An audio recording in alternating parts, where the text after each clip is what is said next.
Soy Fernando Díaz Villanueva, hoy es 10 de noviembre de 2016 y esto es La Contracrónica.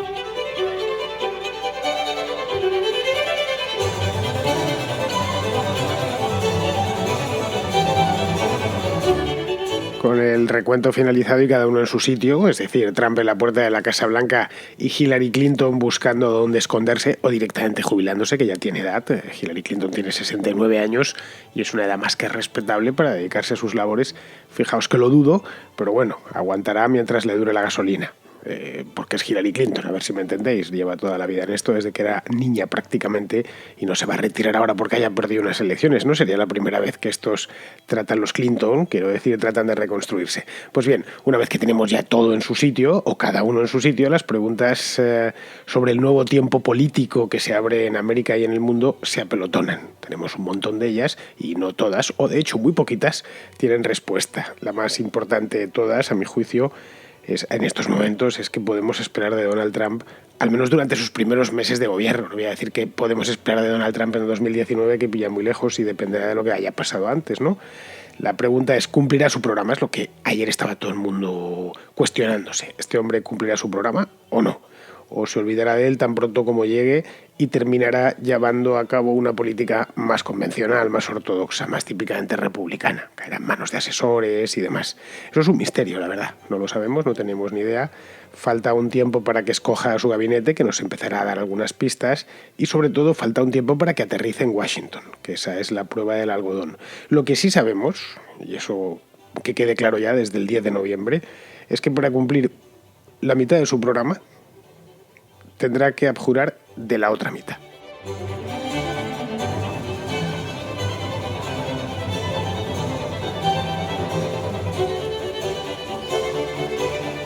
La primera de las preguntas o la primera de las dudas que nos han asaltado a lo largo de las últimas horas es saber cómo Trump va a entenderse con su propio partido, que como bien sabéis es un partido dividido, o ha sido un partido dividido hasta ahora. Estará un poquitín menos después de la victoria electoral, no solo de Trump, sino que han tenido los republicanos una victoria casi podríamos decir que histórica. Tienen las dos cámaras, han conseguido algunos gobernadores extras que no tenían, han ganado poder en general con respecto a las últimas elecciones. Es decir, el Partido Republicano, después de la travesía del desierto de Obama, una travesía no del todo desértica, pero sí una travesía del desierto, desde que cayeron en aquellas elecciones del año 2008, pues parece que está en un momento dulce. No hay más que ir a los resultados de las elecciones de ayer o de anteayer y comprobarlo. Es decir, por número de senadores, por número de gobernadores, por número de representantes que tienen en la Cámara, es decir, tiene un buen momento. Porque claro, una cosa es tener la presidencia, que es una parte del poder,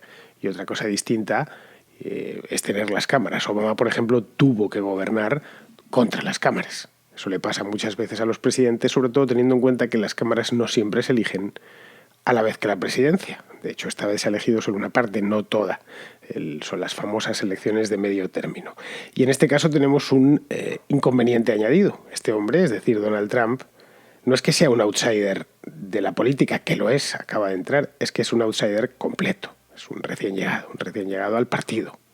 Donald Trump siempre fue de simpatías republicanas, obviamente, pero nunca, no era un tipo que hubiese hecho o que hiciese vida de partido, que se le conociese por estar metido en las convenciones, nunca había sido senador ni representante, ni siquiera se había presentado nunca a gobernador. Es decir, la política para él es algo más o menos nuevo, bastante nuevo, muy reciente. Y ojo, tiene 70 años, es decir, no es que se haya metido en política a los 35 y pueda habituarse, es que llega con 70 años y a esa edad ya es complicado acostumbrarse a cosas nuevas, especialmente si los 40 años anteriores has tenido éxito en la vida y has estado mandando y disponiendo, como es el caso de Trump, ¿no? Washington, además, es una ratonera, que es otra de las cosas importantes a tener en cuenta, una ratonera en la que tiene que meterse, porque es porque el presidente de los Estados Unidos tiene que gobernar con ello y tiene que gobernar desde Washington, no puede gobernar desde la Torre Trump en Nueva York, ni desde su residencia de verano, tiene que gobernar desde allí.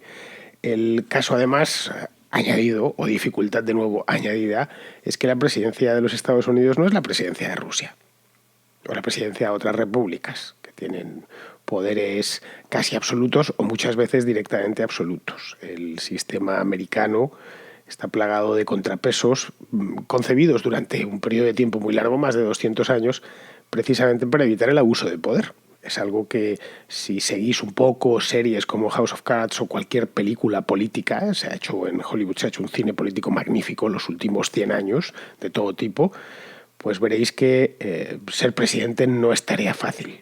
El presidente de Estados Unidos no es el Gran Khan, en una palabra, ni es el Rey Sol, ni nada por el estilo. La presidencia tiene un montón de servidumbres y un montón de complicaciones. Y hay que conocer Washington, hay que conocer dónde se hace y dónde se fabrica la política. Washington es algo así como un sistema de cañerías y conductos, algunos oficiales y que están a la vista, y otros secretos y malolientes. Ese mundo de cañerías, es un mundo totalmente desconocido para Donald Trump.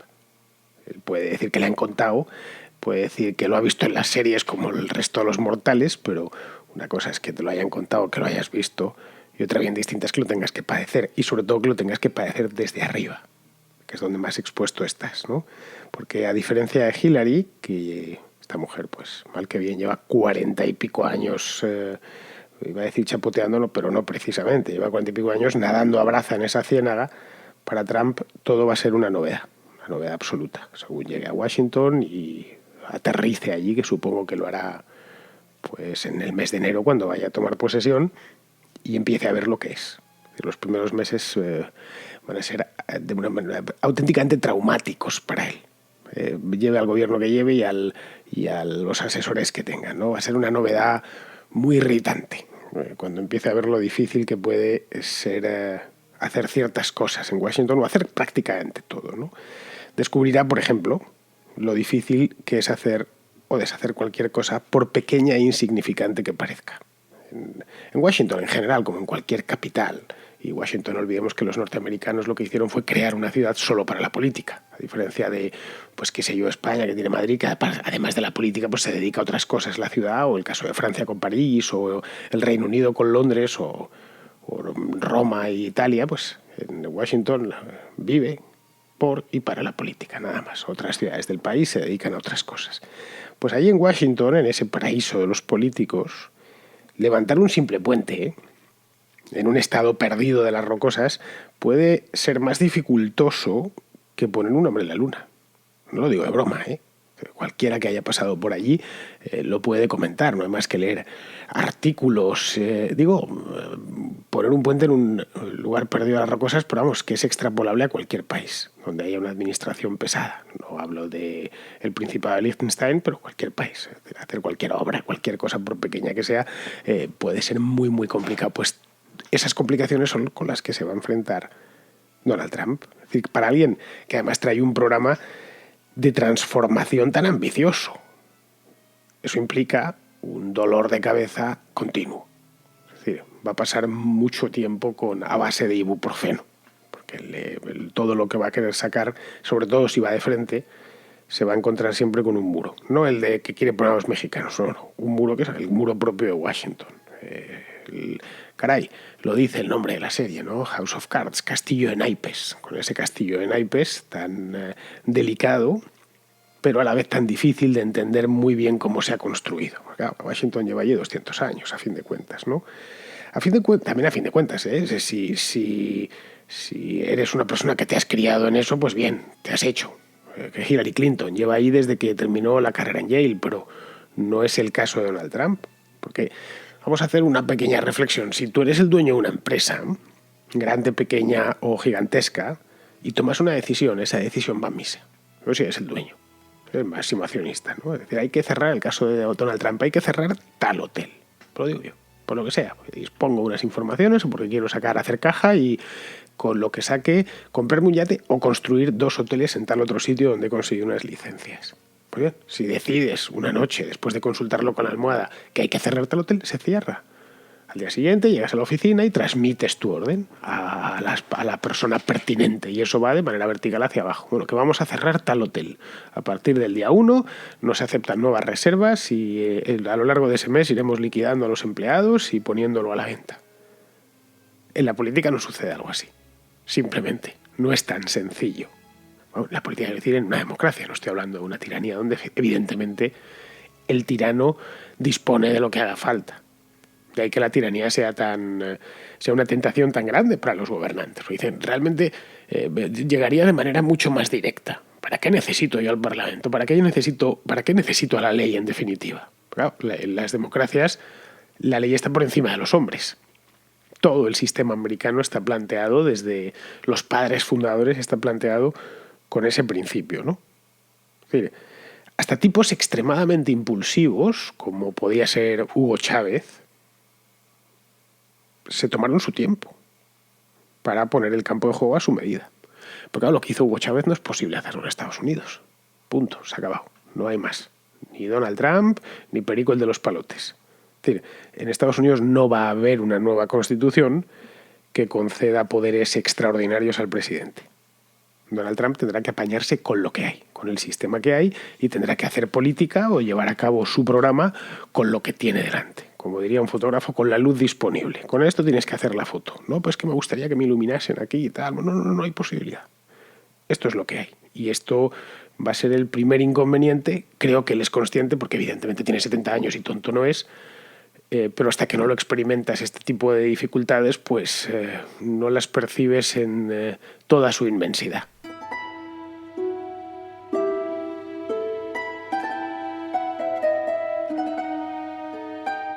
El problema con Trump es que ha prometido mucho a demasiada gente y ha generado muchas expectativas, o expectativas muy altas, sobre todo entre sus votantes, que van a empezar tan pronto como se siente, como tome posesión del despacho Oval, a demandarle lo que prometió. Pues oye, eso que decía Quevedo, ¿no? Quien rápido promete, despacio se arrepiente. Pues Donald Trump ha prometido demasiado rápido y de la manera esta popular que él solía decir las cosas durante la campaña electoral y durante las primarias, pues todo eso se lo van a demandar. Y tiene toda la lógica del mundo. Ya, no, pues que las campañas están para mentir. Bueno, pues eso va, si se lo cuentas al votante, le dices que le has engañado. Es decir, al final, cierto que en las campañas electorales se miente, pero no se le puede decir al votante, no, mire, es que yo esto le mentí, solo con la única motivación de que usted me votase. Los políticos mienten, pero nunca pueden reconocerlo abiertamente. Así que si quiere cumplir, no digo todo, porque todo es imposible, pero si al menos una parte de ese programa, necesita tener a la mayoría de la Cámara y del Senado de su parte. Digo la mayoría republicana, obviamente. La mayoría o la minoría demócrata en este caso no la va a tener por razones obvias. Y la mayoría republicana no la controla el presidente. Esto a veces, sobre todo si estamos en monarquías parlamentarias, como es el caso de España, pues nos cuesta entenderlo, ¿no? Porque pensamos en términos nuestros de cómo que no la controla el presidente. Es la manía que tenemos de, en España, confundir al primer ministro con un presidente. Pues no, Mariano Rajoy no es un presidente, es presidente del gobierno, pero no es presidente del país ni nada por el estilo. Y efectivamente, él tiene control. Si tiene mayoría absoluta, tiene mayoría absoluta, y todos sus diputados están a sus órdenes, a lo que diga. Pero no es el caso de la República en Estados Unidos. En aquel país el poder legislativo y el poder ejecutivo están bien separados por un tabique que no es fácil de saltar. Es de hecho muy difícil de saltar. Los representantes de la Cámara y del Senado no se deben al presidente, ni a ninguna lista, en principio ni siquiera al partido.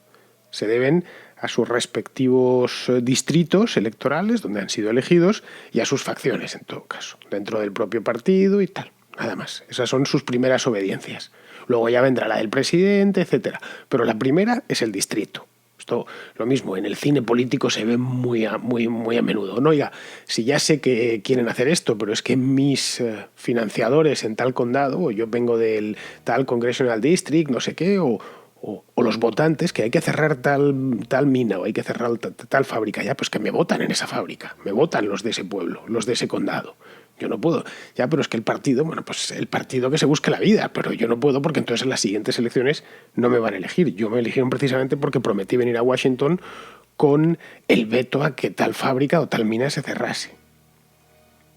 Pero a pesar de todo los va a necesitar, vamos, a pesar de que la cosa es así, él lo tiene que saber, que es norteamericano, los necesita para pasar muchas de las leyes que trae en el maletín de las reformas, o mejor dicho, en el maletín de las promesas. Porque lo que trae ahora mismo básicamente son promesas, muchas de ellas inconexas y contradictorias, pero bueno, promesas. La del muro con México, por ejemplo, no se la van a aprobar. Eso desde luego. Por disparatada, por cara y porque simplemente es imposible construirlo y que además lo paguen los mexicanos. Eso parece claro, parece obvio. Él ya debería olvidarse de siquiera llevar la idea de construir un muro con México. Si es razonable, ojo, ya sabéis que él le puso hasta la altura y le faltó poco menos que dar el grosor que tenía que tener y la cantidad de torres de vigilancia, ¿no? Si es razonable y no se empecina, podría sacar a los suyos, a los republicanos del Senado y de la Cámara de Representantes, pues podría sacarles algunas reformas migratorias, ¿no? Pues qué sé yo, como endurecer la política de visas de trabajo o mejorar el sistema de control fronterizo, cosas asumibles. Si ceden algo ahí los republicanos, y ahí lo harán, que para algo son republicanos, pues luego podrían pararle el tema este de desmontar el NAFTA, el CAFTA y el Transpacífico, que beneficia tanto a Estados Unidos como a sus socios, cuando no más. Aunque muchos votantes de Donald Trump se nieguen a verlo, pero bueno, eso ya es cosa suya. Idem con la idea peregrina esta que tiene de empezar una guerra arancelaria con China, o de enfrentarse con todos sus aliados de la OTAN y exigirles que paguen su parte del sistema defensivo norteamericano, etc. Es decir, esto es lo mismo, esto no sé si se empecina no lo va a pasar, porque la mayoría en el Senado y la mayoría en la Cámara de Representantes no es exactamente trumpista, por decirlo de una manera suave. Es decir, no los ha puesto él, ni los ha elegido él, ni él fue distrito por distrito poniendo al candidato, que es lo que pasaría, por ejemplo, en España. Es decir, todos los diputados del Partido Popular son de obediencia rajoyana. Todos los diputados de Podemos son de obediencia... Bueno, el caso de Podemos es peculiar porque está formado por confluencias, pero bueno, todos los diputados del Podemos nuclear son de obediencia de Pablo Iglesias. Punto. Y hay una disciplina de voto y lo que yo digo va a misa. No, pues que yo, mire, soy diputado por Cádiz, no, me da igual, tú votas lo que yo digo. Que estás ahí porque te hemos puesto nosotros, porque te metimos en las listas, porque el secretario de organización recibió una orden mía de ponerte de cabeza de lista y gracias a eso estás en el Congreso de los Diputados en Madrid, si no estarías en tu casa o en la mierda de trabajo que tenías antes. Así que la cosa es simple. El planteamiento de la política en Washington a la política en Madrid o la política en Berlín o la política en Londres es muy distinto, muy diferente. Y con este planteamiento tiene que jugar Trump. Tiene que saber que le va a costar sacar casi cualquier cosa. Desde ya puede renunciar a su programa y sus votantes tienen que asumir que no lo va a poder llevar a cabo por razones más que obvias, ¿no? Es decir, de Trump sabemos que es un ser extravagante y narcisista. Esto parece claro, ¿no? Y como me gusta decir, no es una opinión, es un hecho, no hay más que verle por televisión y hacer recorrer someramente cualquier biografía suya. Un personaje extravagante y narcisista que se ha construido con esmero una figura pues casi de ficción durante 30 años, con muchísimo esmero, porque lleva construyéndola desde los años 80, desde su época de lobo de la bolsa. Vamos, yo llevo oyendo hablar de Donald Trump desde que era niño, para que os hagáis una idea, desde siempre, desde que era, pues tenía, no me acuerdo, pues a mediados de los 80, que ya se hablaba de él, ya salía en la prensa, lo sacaban aquí en España en las páginas económicas, salía alguna vez por televisión, precisamente por sus excesos, ¿no? Pues Trump ha construido una torre en Nueva York, que hace unas fiestas estupendas y anda por ahí con una modelo checoslovaca y no sé qué. Era relativamente famoso. Pues un negocio, o sea, el arquetipo de millonario neoyorquino. Pues bien, desde entonces este tipo, extravagante y narcisista, se ha construido ese personaje. Lo que no sabemos es si además de eso es un iluminado. Un iluminado de esos que se sienten llamados a una presidencia histórica o a cumplir los designios de la providencia. O sea, en este caso los designios de la providencia y todos por el mismo, pero bueno, el caso de que sea un iluminado. Si es el segundo caso, es decir, si realmente es un iluminado, que no lo tengo seguro, No, al personaje no le tengo tan estudiado como para... No soy como estos biógrafos suyos que ahora proliferan por todos los periódicos americanos. Pues si resulta que es un iluminado, nos podemos dar por jodidos, pero escuchad bien, pero bien jodidos. Preguntas y respuestas. La sección de la contracrónica en la que el oyente pregunta y el hablante responde. Pues hoy Alberto Garín estaba en un atasco en Ciudad de Guatemala, que es un lugar muy habitual de atascarse. Se entre por donde se entre, tampoco hay muchas carreteras de acceso. Bueno, pues cualquiera la que se escoja siempre está atascada por las mañanas. Pues bien, iba Alberto, a quien ya conocéis porque ha estado en la contrahistoria, y atasca hoy si va escuchando el podcast de ayer, el que hice sobre el tema este de Trump y los medios. Y ya se ha puesto pues con el teléfono a enredar y me ha dejado un par de reflexiones que están bien, pero que muy bien. Bueno, aquí me tienes en mi atasco de entrada a la capital. Acabo de escuchar tu contracrónica de hoy. Me ha gustado mucho, por eso quería enviarte este mensaje de voz, porque me ha parecido muy pertinente que en lugar de ponerte a reflexionar mirando la bola de cristal sobre qué va a ocurrir con Trump ahora, hayas hecho ese largo discurso sobre la necesidad de renovar los medios de comunicación. Claro que en ese sentido me pregunto si uno de tus enemigos favoritos, que es Nacho Escolar, no será el que se ha apuntado a caballo ganador, dado que la fórmula del diario.es quizás sea la fórmula de futuro, un medio soportado por sus lectores, donde hay mucho debate. Es cierto que siempre en el mismo lado del espectro político, pero es muy curioso porque yo soy un lector regular del diario.es y veo que tan pronto le dan palos como no. Hay una muy divertida que es la de yo voy a dejar de ser socio porque no me ha gustado esta noticia, demostrando ahí sí que, como tú dices, el nuevo periodismo se debe al lector y no a la empresa sin más. Claro, frente a ese modelo, posiblemente en el nuevo periodismo el modelo erróneo es el que ha tomado Libertad Digital, que es otro medio que me leo todos los días, donde me he dado cuenta que ante una especie de incapacidad para seguir generando debate, se están dejando deslizar por la parte más amarillista del periodismo. Ahora ya empieza a tener mucha más influencia los periodistas deportivos, hay mucha noticia del corazón, hay mucha teta y mucho culo saliendo en las imágenes, posiblemente porque ahí sí que han decidido trasladar el viejo modelo empresarial a los nuevos medios tecnológicos, de modo que en vez de verse al lector, vuelven a estar dentro de una óptica empresarial que, bueno, esto tiene que producir ciertos beneficios y para ello tienes que dar cierto producto. Fuera de eso, otra reflexión al hilo del último que contabas sobre vas a esperar un par de días para hablar de Trump. Creo que va a ser la gran decepción.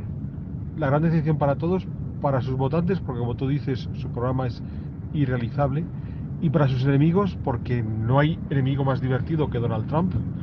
Si él pusiera en marcha su programa sería genial para todos los izquierdosos del mundo entero. ¿Veis esto lo que ocurre en el gran país capitalista, bla, bla, bla? Pero creo que también esto los va a decepcionar precisamente porque no va a hacer nada de todo esto.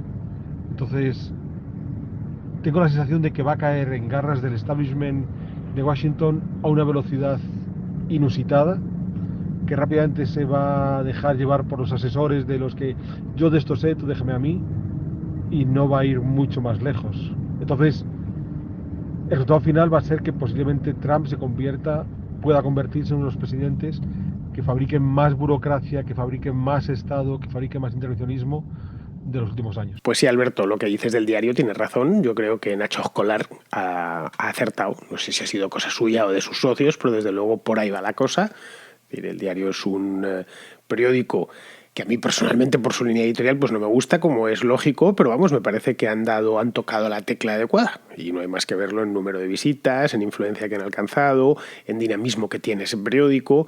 Es decir, se ve que lo han hecho bien y hay que reconocérselo y hay que felicitarles. Lo suyo es que ese modelo del diario pues se vaya extendiendo más y se extenderá más, y si no, al tiempo. Respecto a lo segundo, a lo que me comentas de Trump, pues básicamente viene a enriquecer lo que comentaba en el programa de hoy. Es decir, no sabemos hasta qué punto este tipo si llegará hecho un fiera a Washington y se pondrá de frente contra el sistema, ¿no? Contra el establishment político en este caso, y entonces dure 3 telediarios ahí en Washington, o directamente se deje engullir por la City, ¿no? Por la política, por el mall y por la Casa Blanca, por todo el follón ese que hay ahí en Washington. Es una duda que tenemos, aunque yo me inclino a pensar, soy realista, que lo más probable que suceda es lo segundo, por muchas razones que iremos desgranando a lo largo de los próximos meses, pero vamos, que no creo, sinceramente, no le veo yo a Donald Trump ni por edad, aunque por carácter sí es dado a las batallas, pero bastará con que tenga una y verá que es una batalla política más la escandalera mediática subsiguiente, porque evidentemente los mismos medios a los que ha humillado ganando se la van a devolver, como tiene lógica. El New York Times y compañía han dicho, bueno, nos has humillado de mala manera, y bueno, la que pasaron ayer todos estos periódicos y las televisiones, claro, fue horrorosa. Estaban poco menos que diciendo se hemos estado engañando de manera consciente y deliberada durante meses, y ahora resulta que no, que al final ha ganado Trump y ha ganado con autoridad. Entonces, estos en cuanto puedan se la devolverán. Pero bueno, que cuando tenga la primera experiencia, lo más probable es sucederá lo que tú apuntas aquí en esta nota de voz, y es que se dejará engullir con toda tranquilidad, a vivir a la política internacional, que es a lo que se dedican al final los presidentes de Estados Unidos, y a vivir, bueno, pues de presidente, que está muy bien, de líder del mundo libre, un tipo respetado, te reciben en todos los países del mundo como si fueses el emperador, porque de hecho eres el emperador. Y acordaros la última vez que vino Obama a España, hace unos meses, ¿no? Le iban los líderes políticos a visitar al aeropuerto, ¿no? Allá a postrarse de hinojos delante de él. Después ya disfrutar de eso. Ya ir a ciertos países a que te saquen banderitas y cosas por el estilo. Pues muy bien, aparte de esto, de esta cosita de Garín, que ya sabéis que las reflexiones de Garín son siempre buenas, el problema es que me manda pocas, debería mandarme más.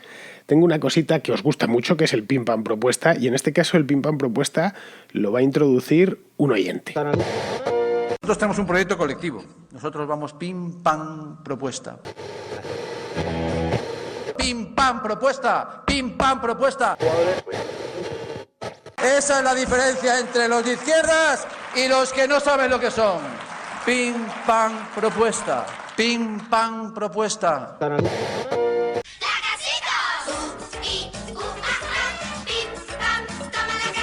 Pim Pam Propuesta. Ellos proponen, tú pagas.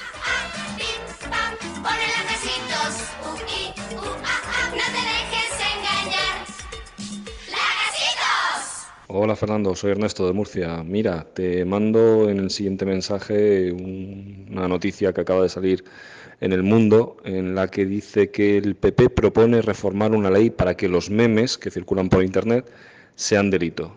Una prueba más de que los sorayos empiezan a coger carrerilla y ya podemos empezar a atarnos los machos, que ahí vienen. Ernesto, vi la noticia, antes de incluso de que me la enviases, me indigné. De hecho, la celebré haciendo un par de memes, uno sobre la propia Soraya y otro sobre su protegido, que es Álvaro Nadal, Alberto Nadal también, que su hermano también es protegido de Soraya, y me parece una de esas leyes psicotrópicas, porque es prohibir el humor, y es prohibir el humor gráfico en concreto. Es decir, que tú no puedas tomar una imagen y adulterarla o cambiarla con intenciones humorísticas, es decir, con ánimo satírico, como se dice eso de animus, no sé cómo se lo utilizan los abogados, con ánimo de hacer reír, ¿no?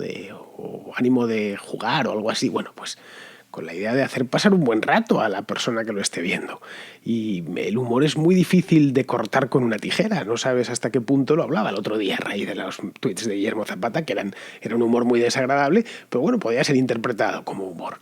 En el caso de los memes famosos, que es tomar una fotografía de un evento de actualidad y simplemente enriquecerla, es una manera de humor gráfico como las viñetas, no muy distinto. Lo único que lo empleamos los que no sabemos dibujar. A mí ya me gustaría poder dibujar a Soraya. No, que os podéis imaginar cómo la sacaría. Pues que no tengo habilidad con las manos. Entonces lo que hago es que encuentro una foto que me inspira y le pongo bocadillos y le meto un texto y tal y cual. Y como lo hago yo, pues lo hacen millones de personas en todo el mundo sobre los temas más insospechados. Ayer, de hecho, los memes sobre la victoria de Trump fueron graciosísimos. Pasé lo menos por la tarde 1 hora viéndome memes de distintas partes del mundo. Pero empezó todo el planeta a hacer memes. Veías memes en España, memes en Estados Unidos, por supuesto, muchísimos.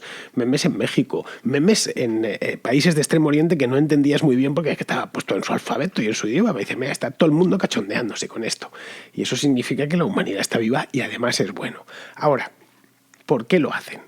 Pues es una buena pregunta. Diréis, bueno, ¿y por qué se van a meter con una cosa como el humor? Nadie se había permitido legislar contra el humor. Bueno, pues porque son así de torpes. ¿Qué le vamos a hacer?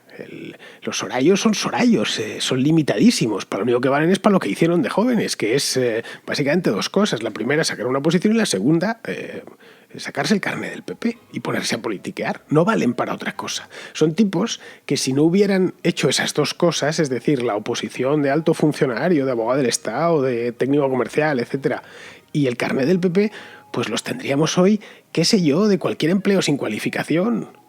Y además los estarían despidiendo cada 3 meses, por vagos y por idiotas. Bueno, pues eso serían.